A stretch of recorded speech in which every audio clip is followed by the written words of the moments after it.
Hello everybody and welcome to a brand new ESO video with me, Sherman. Today we are going to do a guide video for the new Champion Point allocation. A lot of people are really confused with the new Champion Points because they're not really sure how to place their points with the new Champion system, and I'm sure a lot of people on test right now have it figured out. But for those who don't know, let's go ahead and get into this and I will show you guys what I have found to be some of the best ways to set up depending on what role you're playing. So if you are going to be playing some of the roles, there's going to be different point setups that you're going to want to go with. And because of that, it does offset a lot of different things. So depending on your build, remember, you're going to be setting your points a lot differently than you were before probably.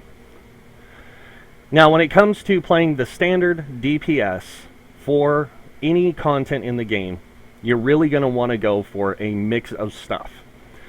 And that is because of the way the champion points are more front-loaded now, and they give you more up front and less on the back end. So you get more diminished returns now than you did in the past. So one of the things I've done is I've sat here and I've tinkered with the champion point system, especially in the red and green tree, not so much in the blue. Well, actually a lot more in the blue, but I'll get to that because it's so much different there than it was in the past. You have to kind of allocate your points differently depending on what kind of build you're going for. If you're going for like a dot build, if you're going for a heavy DPS build or a heavy burst build, if you're going for a tank build, those kind of things. There's a lot of different things, and I'll show you guys all this stuff. But first, let's go through some of the changes. So the changes to the champion point system, first off, is because of the survivability, resource management, and damage trees, they have adjusted a lot of things. We've gotten some new things. We've got Master at Arms, which gives you direct damage. Any physical damage that your character does, magic damage they do with more single target. This is going to be your main go-to because you're going to want to get the most damage you can out of your character. So that's going to be really important. And direct damage is any attack that direct, like the direct hit of the first, like even a wall of flames, any of that stuff. The initial hits of single target things and light and heavy is going to be your direct damage. So that is something that I've tested many a times on multiple different ways of doing it, and come up with this. Oh, well, that's direct damage. Okay. They put in Ironclad, or changed Ironclad to this, to where it reduces direct damage. A lot of NPCs in PvE, so a lot of the enemies in PvE do direct damage attacks. They don't do so much of anything else other than direct damage, light and heavy, and then AoE. So I'll show you guys that here in a second. And then, of course, there was the Magician and Warlord changes. Now, we're not going to worry too much about Siphoner. This is a PvP thing. This is for PvP, pretty much. In PvE, we got this. This is going to be great, and this works in PvP as well. So, and I will go over PvP as well on point allocation. So, starting with PvE, if you're making a DPS in the warrior tree, and you're going to have to go for a little bit more survivability now because combat's going to be a little bit longer because of the changes to the way damage works. And most of these setups are more for dungeon builds. I don't know really for trials, because I've only got to test one trial in this, really. And I got to test it a few times. And I tanked it twice, and I DPS'd in one, and then I healed in another. So it's like, okay, so four times. Okay, I was off by 4. But really, it felt like twice. So, but yeah, it's this right here, all this stuff, and the front loadedness, like I said, and the fact that there's a cap now. There is a cap on how much resources you get for health, stamina, and magicka now. It is 100. You get 20% stamina, magicka, and health when you put 100 points into each tree. So when you have 300 CP, you will be able to get the max resources out of these. You're not going to get any more. 300. Done. I'm glad they did that. That's something that should have been done a long time ago to, as they say, raise the floor, lower the ceiling. That's where they did most of it, is in the champion point system.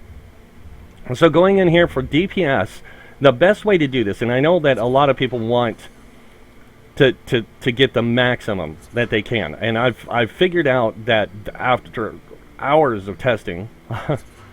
Oops. This is literally the best setup for PvE. So for PvE, if you're going to play a DPS, any kind, Magicka or 9, this is literally the best setup. I have points left over? 23, okay, 23, okay.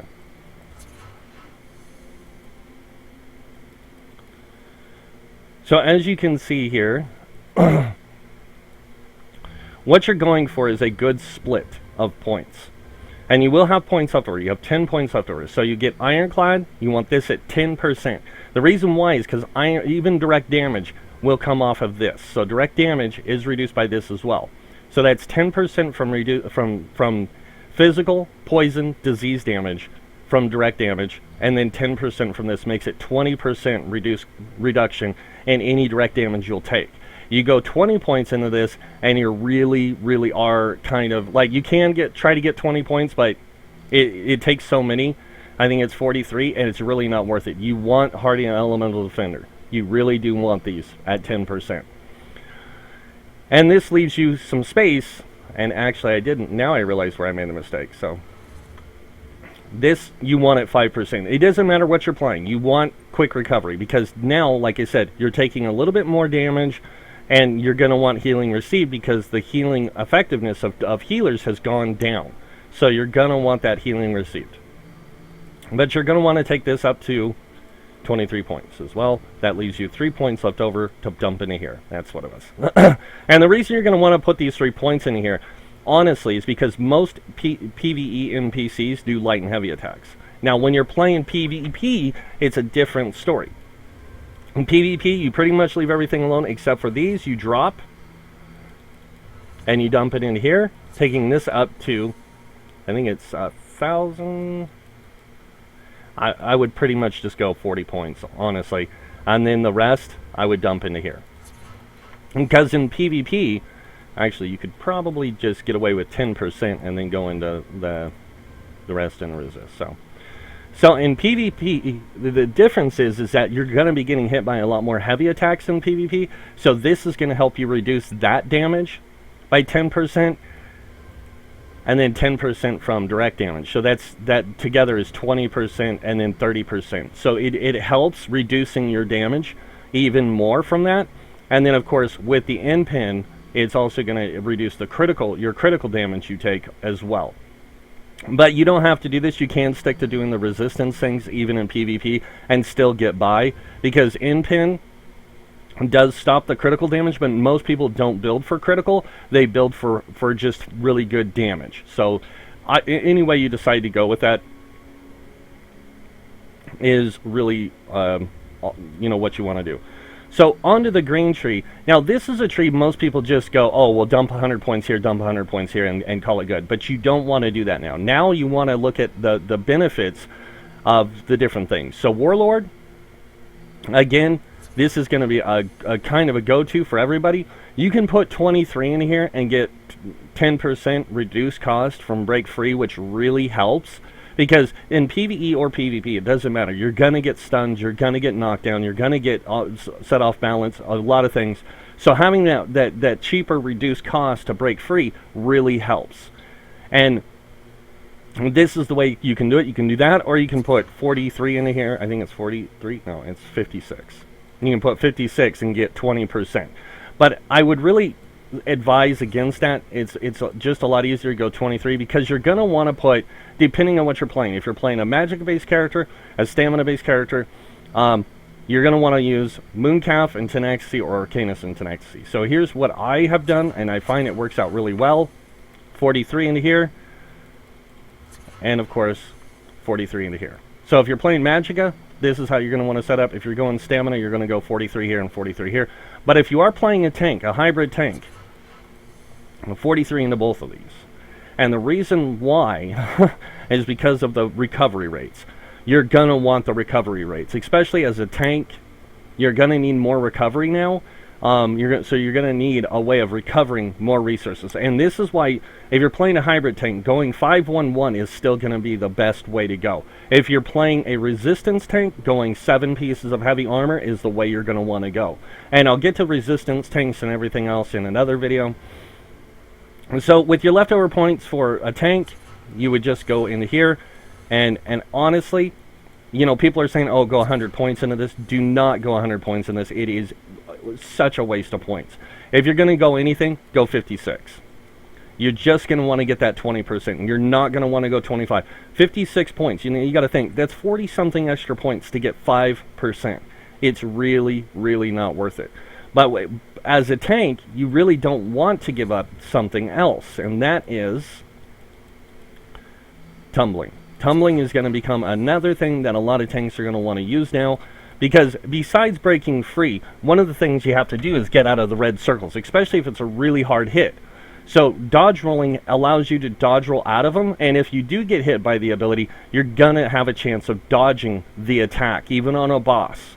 And I've tested this countless different ways in PvE, in the trial itself, you know, against world bosses, all that. And it does help a lot, and that's why I don't put as much in here, even when I'm running sword and board. I go here, and I go here, and then I go like this with these. And the reason you want to go 43, it doesn't matter what you're playing. The reason you want to go 43 here is for the Magicka and stamina return from light and heavy attacks. Light and heavy attacks are going to become prevalent, really prevalent in the new update, because you're going to want to weave a couple, like you're going to want to weave an ability, light attack, ability, heavy attack. Ability, light attack, ability, heavy attack. And that's just to keep your resources in constant flow. It helps a lot more, especially the heavy attacks now. And if you're using a lightning staff or a resto staff, or you're wearing heavy armor, this is going to be a way to do this. Now, one of the things I'm going to mention right now, and I know a lot of the elites will say that I've lost my mind. And Befoul is going to become really important to PvE as well. A lot of bosses use healing, and when they have so much healing, you're going to want to use this to reduce their healing by as much as you can, so they're not getting as much back, so you can actually do a lot more damage to them. That means Bandage Shells 1 and 2, Dire Frost Keep. I can't think of all the others, but there's a lot of bosses that have healing in the game, and this is a way to reduce that healing by a grand scale. So Reverberating Bash is going to become one of the things that some or most tanks for dungeon play is going to use. I'm not sure, like I said, I'm not really big on trials, but I know that dungeon play, Reverberating Bash is going to become like a main skill that all tanks are going to want to run in those. So that's going to become a prevalent thing as well. You can really, you know, on the grain tree, when it comes to DPS, what I would suggest doing if you're playing like stamina is leave this like this. Leave all this the same. But over here, go into Sprinter and take it up to, I think it's 16 points or something. Yeah, 16 points. And do that. Now I'm going to show you guys, and you're going to think I'm crazy, but also put into this. Put 7% into this. And the reason why, especially as DPS, because you're going to want your health recovery not super high, because you're not going to have a high health, and you're only going to be sitting at about 600 health recovery. But that regeneration of health, especially if you don't have a, you know, if you, like your healer's running out of resources, that kind of thing, as a DPS, Magicka or stamina, you can go to ranged and fight from a distance, and you can get your health recovery to kick in and give you some extra health. If you're playing a tank, I would also advise possibly putting into health recovery as well. If you're playing a healer, you really don't need it, because your health should be staying up pretty much all the time. And if you have a good healer in your group, you really won't need it, but it's still something that I would suggest putting into, especially as a DPS. But this right here, the 10% for sprint cost reduction on any DPS, Magicka, stamina, all that, it really helps, because it helps you get through dungeons a little bit quicker and stay up with the tank, you know, stay up a little bit ahead of the group, especially in trash areas, until you get to a boss, and then you want your tank to go in first, you know, against the boss. But when it comes to trash and everything, you want to stay up ahead of the group so you can just obliterate the trash. And and everything, and your healer also wants to do this. So that's just, you know, that these are just my thoughts. Now you can go 100 points into some of this stuff, but it's really not worth it nowadays with the more diminished returns in the back end. So going into this next tree, the mage's tree, which is all about damage, we're going to start with the tank, because a lot of people will be doing this. Do not do this. Do not do this. If you're playing a meta tank, you're going to want to go exactly 43 points into this, and the reason why you're only going to want to go 43 points is because you're going to put actually a little bit more on a tank's end, depending on the kind of tank you are. And I need to come back to hit this for tanking, because there's different kinds of tank builds that are going to that you can make now, so it's going to be a little different there. But for tanks, 43 into Blessed is good, especially if you're running Vigor. It's going to really help out with your group and stuff and everything like that. I would not put too much in an Elfborn, honestly. Put 23 into there, and then I would dump the rest actually into these. And here is why I'm going to say this, and then a lot, like I said, a lot of people are going to disagree with this, but 35 in a physical arms, and the rest into here. You're going to want to go 56 here, and then you see you have 53 points left over. Everything into this, and this is as a tank running sword and board. The main reason why you're going to do this is because even though a lot of people don't like tanks that do damage, with the block problem that we're having now, where our block is using more resources, what do we have left to do? Well, we have light and heavy attacks to do. And if we're throwing out heavy attacks to get resources back, this is the best way to set it up. In fact, you do quite a bit of damage, because you get Reposit and you get Butcher. So you do get a decent amount of damage, and you get Retaliation, which is a really, really good one, because when you block a heavy attack, your next light attack, used within 7 seconds, deals 30% more damage. So when you block with your sword and shield, you get that 30% more damage. Well, that's 30%, 50%, 70% more damage. So you are doing 70% more damage. And if you are crit hitting, now you're not only doing that, that's 70% more damage, but you're getting another 50 added on top of that. So that's 120% more damage that you're getting from your light and heavy attacks, or your light attack. Then your heavy attacks, when they get the enemy below 25% health, your light and heavy attacks are doing 5% more damage, along with this 40%. So it does make a difference. You're not hitting for like 20k, but you are hitting for about 6 and 7k on your light attacks if your stamina's high enough and you have enough weapon damage. And I know a lot of people don't build into weapon damage, but that's fine. You know, your bash, you can do, you know, 3k damage, 4k damage with this. Your reverberating bash will hit for about 7k on a crit. You know, 8k possibly, even more, depending on how much stamina and weapon damage you have. And it is really cool. I've done a few tests. I was wearing the Berserker's armor, because there's not a whole lot of choices in tests. So I was running Berserker's armor, I was running some other stuff. But that's for tanking. Now, that's just for tanking. So I'm going to go ahead and pull out of all this and go and show you guys the DPS setups. Actually, we'll do healer first, because healer's really easy. So I need to go over here and pull out of this. So with the healer, same thing, 43 into here. This is going to be a little different, though. I think this is 56. So 56 here, and this is for a healer, like I said, 43 into here. And the reason why you're going to want to do this is because you are going to want to do crit healing now, and this is where most of your healing will come from, crit heals. So you're going to want to build your healer to have some critical. If you're not going for this, and you don't want to get that extra healing, you know, like bursty heals, you can take this 56 and split it between the two. That's up to you. But this is what I found works best. Next up, I know it sounds crazy. You're going to go 35 into here and the rest into here. Just like this. And the reason why, and you can even go a little bit less into here if you want to get just exactly 10%. And it leaves you 10 points, which you can put into Shattering Blows. Now, in PvE, there's not a lot of enemies who use damage shields, but the ones that do, this is a good way to strip those shields. Since you're charging heavy attacks, this is a good way for you to remove those shields. And in PvE, there's only about a handful of mobs that use it. So if you don't want to do this, you can go over here and you can dump in a spell erosion, which will give you exactly 1,000 armor penetration.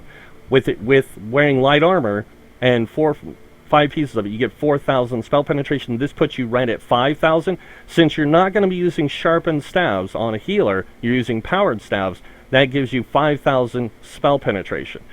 On top of that, if you have a tank, you know, of course, using that, or anyone using Elemental Expert, if you're hitting the same mob, you get 10,000 spell penetration on top of that, which really comes in handy in the long run.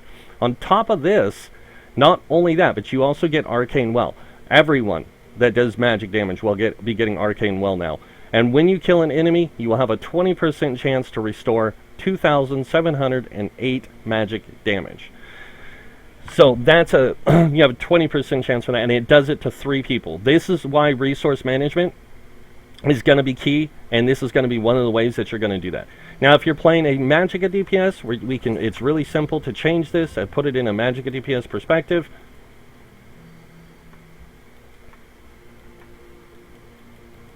Now, depending on what kind of Magicka DPS you're playing, if you're playing a burst DPS, you're going to go like this. This is how you're going to do it. This is for Magicka burst. This is for Nightblades, Templars, and possibly if you can do it, and if you know what I'm explaining here, DKs, you're going to go burst. Sorks never want to go burst. And the reason Sorks never want to go burst is because they are the best at doing area of effect damage, and neither do Wardens. Just letting you guys know, Wardens don't want this setup. They want the other one I'm going to show you here in a second. So if you're going for burst damage, this is the way to do it. This is why one of the great things about it is because you can maximize your spell erosion. And along with all the other things, you know, the fact that you're using a sharpened staff, you're in light armor, you're gonna have 9,000 and something spell penetration. This is gonna give you another 3,315, which increases your spell penetration damage. And on top of that, you get Arcane Well. You know, and of course a few of these other things which are good, but everyone wants this for their DPS. And really, with this update, you really are not going to be able to get this. Not as the only DPS who is going to get this is Stamina. Everyone else, on Magicka base, you're not going to get it. I'm sorry, you're just not. Not if you want to get the most out of your character. This is literally the best way to do it. You want 10% from your heavy attacks. You want 20% from this. That's 30% more damage from your light and heavy attacks.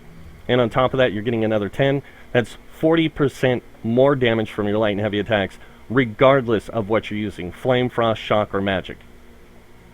And so you are getting 40% on your light and heavy attacks. And if you're using a Fire Staff, this is why I said Fire Staff, and single target, and you're not going for that heavy burn damage, is because this goes for Nightblades mainly and Templars. You want to go for more direct damage because they get more out of direct bursty damage than they do out of damage over time.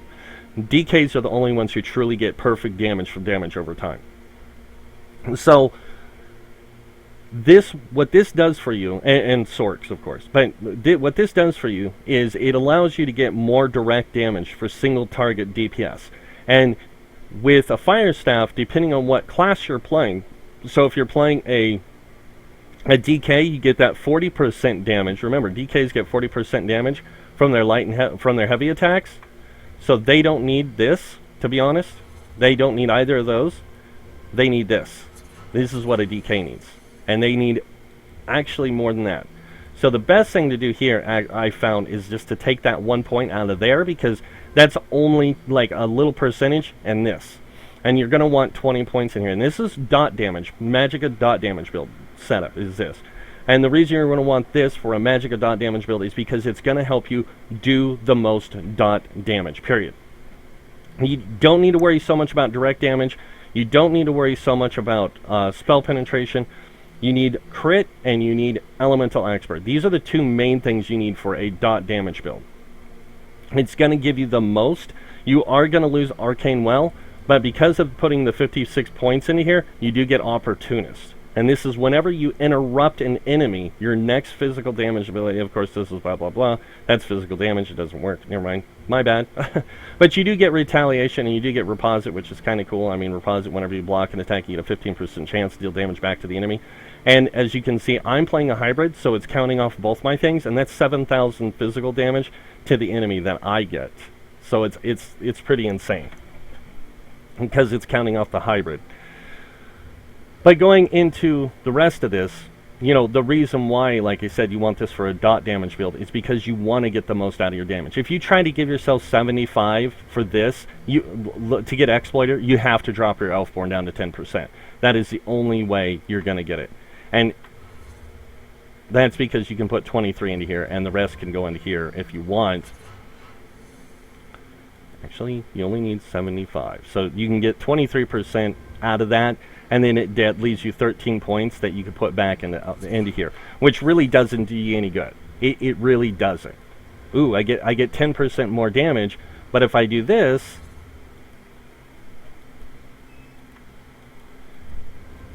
guess what? I'm getting 10% more damage for my critical strikes. So it's like, what would you rather do? 10% more damage when they're off balance, or 10% more damage when you just hit them?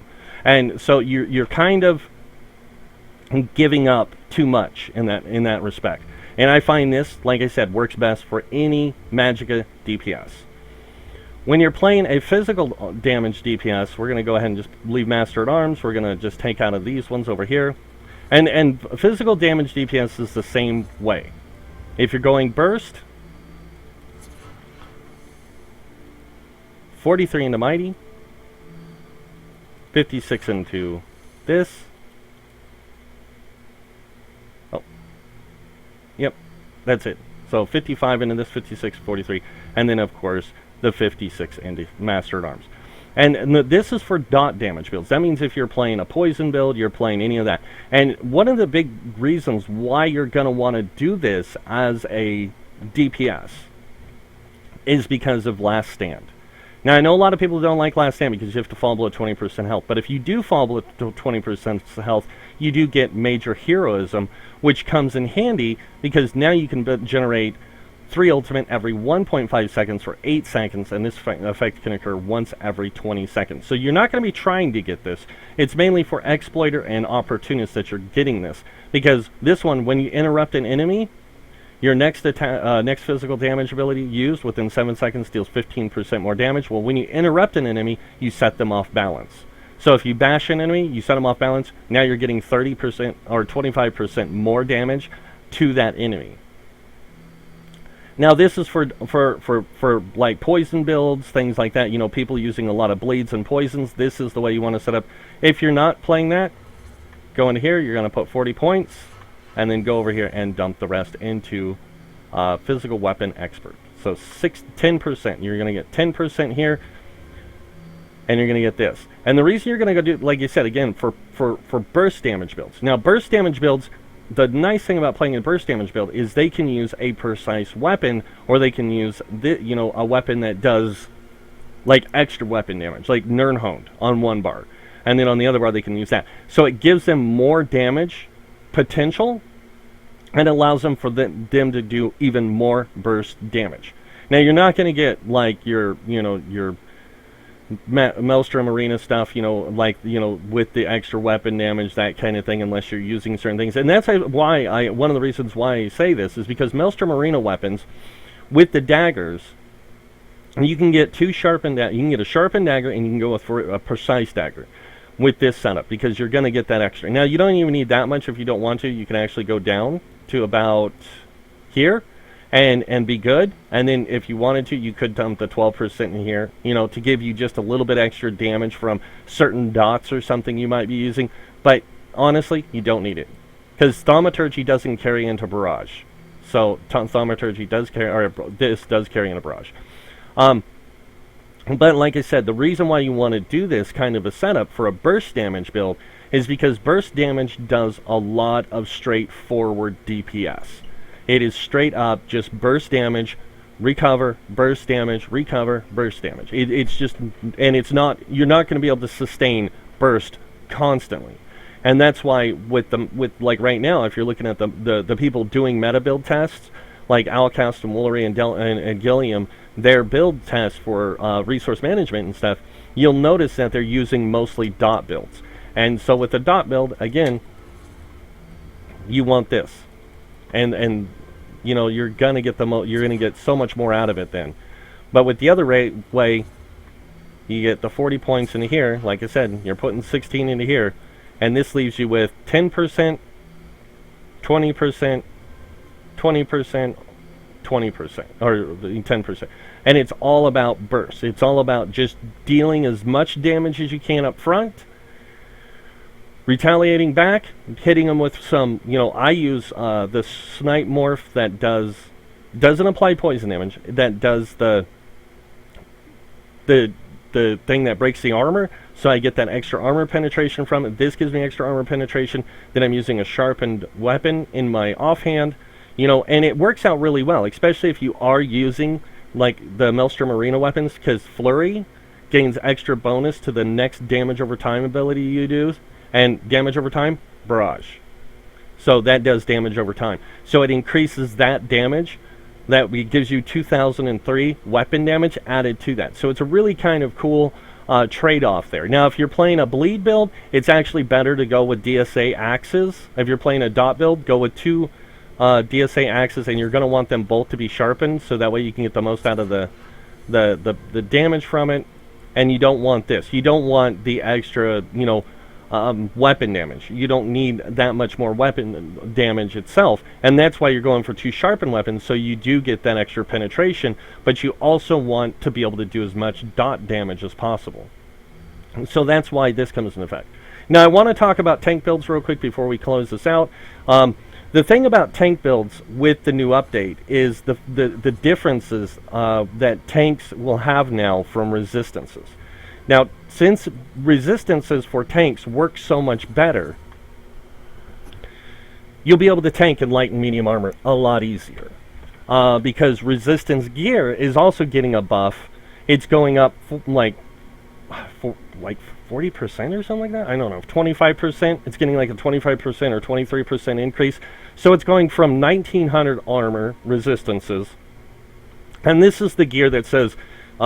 gives you so much physical, so much spell resistances. I'm not talking about like reinforced gear. I'm talking about the ones that literally say they give you those much resistances, are going up to 2580 in resistances. So you're going to get 2580 extra resistances from those gear. So wearing it in medium is going to be easier to make a build for like an off-tank build that gives you more resistances. Same thing for spell shield, same thing for heavy armor, all that. So with tanks, you're going to be able to have 2 types of build. A damage reduction build and a damage reduction build, and then a resistance build, and then shield builds, and so on and so forth. Now, a shield build isn't blocking. It means that you're using damage shields to mitigate damage. And if you go with a build like that, you're going to go pretty much like this. So you're going to go 23 here. Sorry, 23 here. You're not going to put in resistances at all. You're going to put 23 here. Or, 23 here. And then you're going to go over here and you're going to do this. Exactly that. And then what you're going to do here is you're going to take this up to where it gives you 20%. So it's going to give you 56. That only leaves you 6 points for recovery, which really sucks. So what I would suggest actually doing is taking this down to the 23 points and putting into here, giving you as much recovery as possible, which 39 is really good. It gives you almost 10% healing received. As a tank, it doesn't matter what class you're playing, you're going to want healing received, especially if you're a Sork tank. Now, Sork tanks can make really good shield tanks, and this 10% extra really adds up fast on them. So you can make a really good shield tank with a Sork. Now, if you're playing a shield tank, you do not want a pet. Even though it does give you 8% more health, you do not want a pet. What you want is you want the bound armaments for stamina or Magicka. If you go for the stamina one, your light and heavy attacks, because you're going to be up close, will give you more damage. If you're playing a Magicka build, you're going to be at range. That thing gives you more Magicka. So it's a kind of a trade-off there.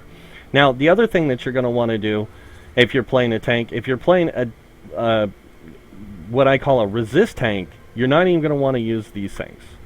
You're not going to want to use the things that reduce your damage incoming, because your resistances are going to cover that. So if you're playing a heavy armor resist tank, I know it seems weird, but you're going to want to do something like this. And actually this, because you don't need as much resistances as a resist tank, or healing received as a resist tank, because you're pushing the most resistances with your character. So it leaves you this much. So you get almost 6% healing received. And most resistance armor will have healing received on it most of the time. Most, I say. If you're making a health tank now, like a high health tank, which is still something that you can do, you can go either way. You can go heavy resist, you can go for the block one and all that. Now, if you're going to make a block tank, I know people are probably going, is this dude losing his mind or something? You are going to go with this. So you're going to go with 28. You're going to leave this. Actually, we'll just clear this out. For a block tank, and the reason you're going to want to go with something like this is because of the fact that with 28 points, it's going to give you enough resistances with your armor that you can actually get more resistances out of it playing a block tank. Now, what you're going to want to do with this is you will want to get this up to 10% again, like we had it set up earlier. But when it comes to blocking, there's a little thing that's going to be different. Now, this is a medium, light, it doesn't matter. They're all the same. They all work the same. So with a block tank, you need about a 5%, 5% is going to be good, to be honest. 5% will be really good. So over here, though, what you're going to want to do is you're going to want to put more into block cost. So you might not want to put into tumbling, or just a little bit into tumbling, put 10% more into here. Go over here, take a little bit out of sprinter, or take out completely out of sprinter, and then dump everything in what's left over. Let's go ahead and just dump it all in here. You're going to want this about 56. That leaves you 6 points. You could put this in tumbling, or you could put it into befoul, whatever. But you're going to want really high block cost. You're going to want to wear sturdy armor. And with that sturdy armor, you're going to lose some resistances and stuff. So you want to increase your damage reduction. And this is a really good way to do it. And if you're playing, like I said, a medium armor tank, you're going to also, if you're playing a medium armor or a light armor tank, you're not going to want to go with a resist build or with a block build, like a shield build, so much, unless you know how to play it really well. And then you can get away with it. But if you're not, you're going to have to make a resist build or a shield build for it. And it is kind of interesting when you do tinker around with this stuff and you find that right combination in there with the champion points that sets your character up really well. And when you can get the higher resistances on your character, like that 4,000, you're wearing resist gear, it almost puts you at 32,000 resistances without any buffs. So that's kind of why a resist tank is really good, because they can push their resistances as high as possible without the need for the other stuff. And sometimes you can even get away without using defending weapons, to where you can use sharpened weapons and you can do some more DPS. So there's a lot of different play in there that you can do with the champion points. But you really want to watch how you allocate them, because it really can hurt you if you go and just dump like everyone's done in the past, especially what's on live right now. If you dump, you're wasting, you can get away with it on live. On this, you can't dump. You have to be really careful where you place points, how you set them up, and you don't want to go like 60, 40, 30, 20. You want to get these right values in there so you can get them spread out and they equal out really well. I know, like I said, a lot of people are like, oh, well, that's not, whatever, and all that, but it does really come in handy in the long run. It makes it a lot easier to manage your character that way when you spread them out like that, and you get the most benefit for it. when it comes to the resource, resources and stuff, I know a lot of people are like, well, yeah, but if I want to minimax my character, I just showed you how to minimax. Trust me, I've minimaxed characters in the past week so much that is literally one of the best ways you can do it.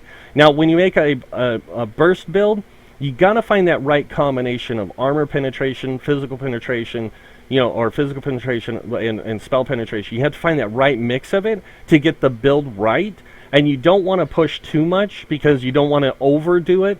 You want to get it at that right area. So sometimes maybe just adjusting some of like your piercing and your spell erosion, working with just those numbers alone, a little bit, adjusting them until you get the right, get it at its right spot, and then you can take whatever remaining points you have and you can put it into, your Elfborn. You can put it into, if you want to, Thaumaturgy or whatever. But you just want to get the right mix in there so that way your spell penetration and your physical penetration are at the right spots. But yeah, I mean, that's really it for the champion point system, guys. It's not really complicated. It just took me a few days to figure that out, to find that right combination, like I said. And once I did, I was like, okay, this works, and it works well, so I'm going to use it. And it's been working for me ever since. So, but that's it for now, guys. I hope you guys enjoyed this video, and if you did, I'd be greatly appreciated if you hit that like button. If you want to see more videos by me, I do try to post videos on a weekly basis. You can hit that subscribe button. But other than that, that's it for now. Again, thanks for watching. Until next time, have a wonderful day, and I will see you all later. Bye.